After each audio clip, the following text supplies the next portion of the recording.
ఈ రుణమాఫీ లక్షన్నర చేయకుంటే మంచిగా చేయలేడు. ఇప్పుడు ఈ 4 ఏళ్లలో చేయలేడు. ఏమైపోయి 1 year అయిపోయి 1 year మంచికి 20,000 చెప్పినా కూడా సంతోషంగా చూసుకుంటారు. రాజశేఖర రెడ్డి కదా మాఫీ అయిన వాళ్ళకు మేమన్నా టూర్కి ఉన్నట్టు మంచికి పాస్బుక్ 5,000 అన్నాడు. అది పాస్బుక్ 5,000 అంటే ఒక తావని తెచ్చుకున్నామా 3 తావల 4 తావల 2 తావలు తెచ్చుకునే వాళ్ళు అందరూ ఏ బ్యాంక్కి పోయి ఎత్తాల్సినారు ఆయన చేసింది అలా అదే ఒక తృప్తి అయిపోయింది. ఇప్పుడు రుణమాఫీ లక్షన్నర అవసరం 25,000 చేసింది సార్ అన్నది ఏరియా ఇల్లు ఉండి వాళ్ళు వడ్డీలు అంటున్నారు రెన్యూవల్ చేయకపోతే ఇంక ఇన్సూరెన్స్ కాకపోతే కోల్పోతే అన్నీ ఆయనకే ఉంది చెల్లు. మరి ఎట్లా ఛాన్స్ కొట్టేసినాడు రాజశేఖర రెడ్డి అట్లా చేస్తా అన్నాడు. ఆ విధంగా చేసినాడు. ఏం నేనేం ధర్మరాజుని ఆయన ఒప్పుకుంటారా ఏం చెప్పి ఉంటాను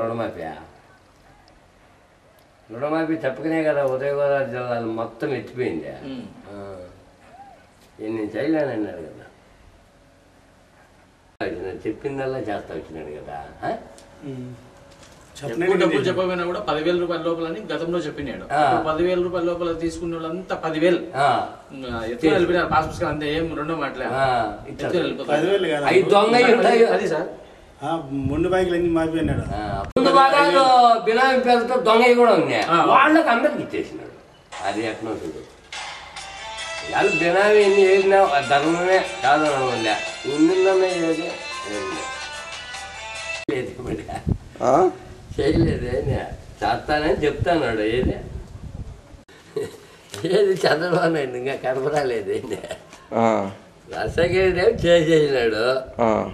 ఆయన వెళ్ళిపోయి అయ్యిందే దీని ఇంకా